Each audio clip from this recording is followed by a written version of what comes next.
नमस्कार।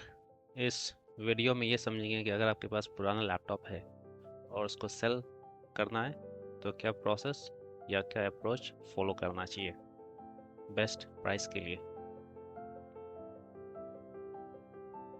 तो ये मेरा लैपटॉप है। ये लैपटॉप मैंने 2015 में परचेज़ किया था और इसकी कॉस्टिंग थी 45,000 रुपीज़।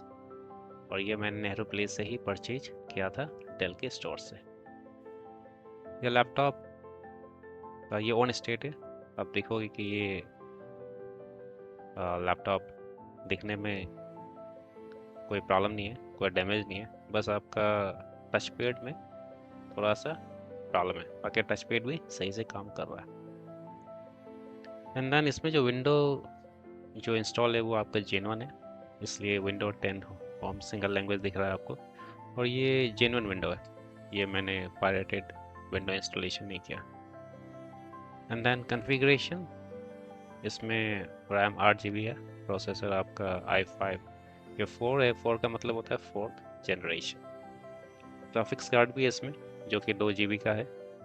और आपका स्टोरेज इसमें 1 TB का हार्ड डिस्क है और मैंने 256 SSD इसमें लगा रखी है, क्योंकि कुछ टाइम के बाद लैपटॉप बहुत ही ज़्यादा स्लो हो गया था, तो इसलिए मैंने CD ड्राइव हटा के उसमें SSD 256 वाला डाल रखा है। अब सबसे पहले मैंने इसको KC5 पे सेल किया।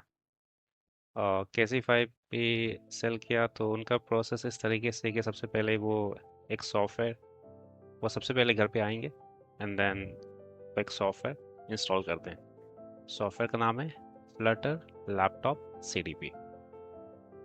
ये लैपटॉप जब ये सॉफ्टवेयर जब रन करता है लैपटॉप पे, तो सबसे पहले आपके डिवाइस की सारी इन्फॉर्मेशन पुल कर लेगा। जैसे इस केस में सीरियल नंबर दिख रहा है आपको, और बाकी जो भी इस लैपटॉप का स्टेटस है वो सारा पुल करता है। और उसके बाद आप स्टार्ट टेस्ट पे क्लिक करना होता है, जो कि वो आपके सामने रहेंगे तो वही सारा काम करेंगे।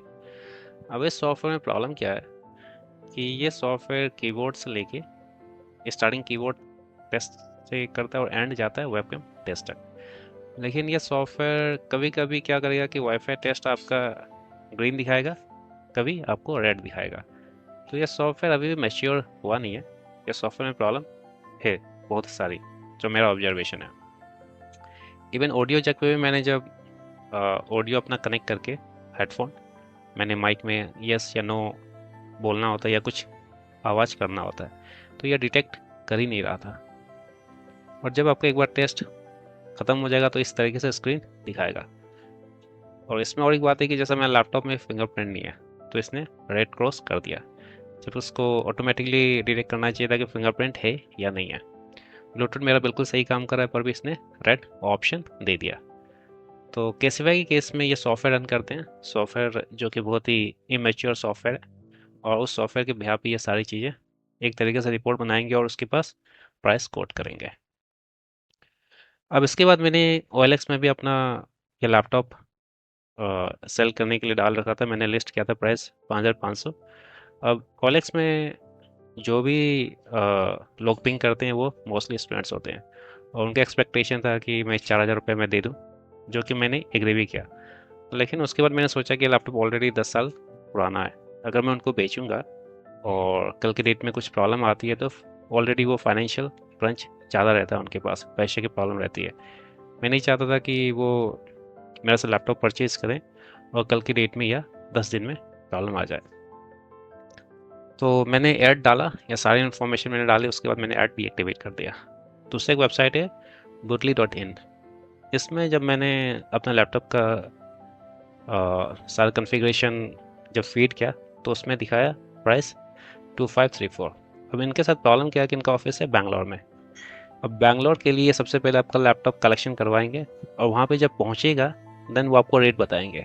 तो इस केस में ऐसा भी हो सकता है कि जो यहाँ पे रेट दिख रहा है वो कल के रेट में 1,000 रुपये दिखे और वो बोलेंगे कि हम आपको 1,000 रुपये दे सकते हैं।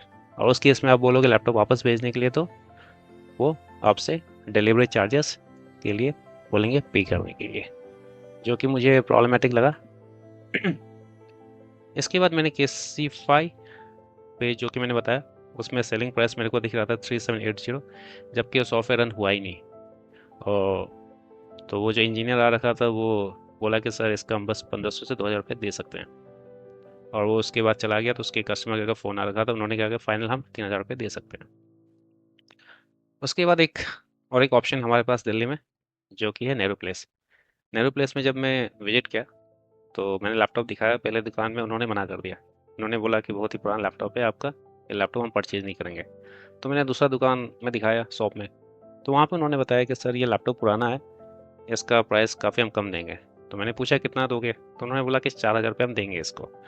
मैंने बोला 4.5 करवा दो। वो बोला, उन्होंने कहा कि काफ़ी पुराना लैपटॉप है और उनको बैटरी भी चेंज करवाना होगा। तो मैंने कहा ठीक है। तो उस केस में वो आपसे प्रूफ के लिए अपना आधार कार्ड बोलेंगे मोबाइल से आपको व्हाट्सअप करने के लिए उनको, जस्ट टू मेक श्योर कि आप कोई किसी का चोरी किया हुआ लैपटॉप बेच नहीं रहे हो, उसको वैलिडेट करने के लिए। और जब आप मोबाइल से अपना आधार कार्ड उनके व्हाट्सएप पे भेज देते हो, तो उसके बाद वो आपको पेमेंट कर देंगे।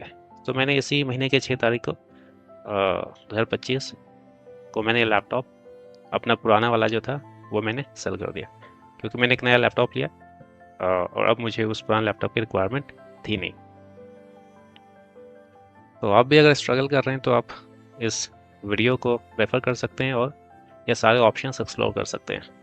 Budly.in का मैं सजेस्ट नहीं करूँगा, क्योंकि इनका प्रोसेस थोड़ा सा प्रॉब्लमेटिक है।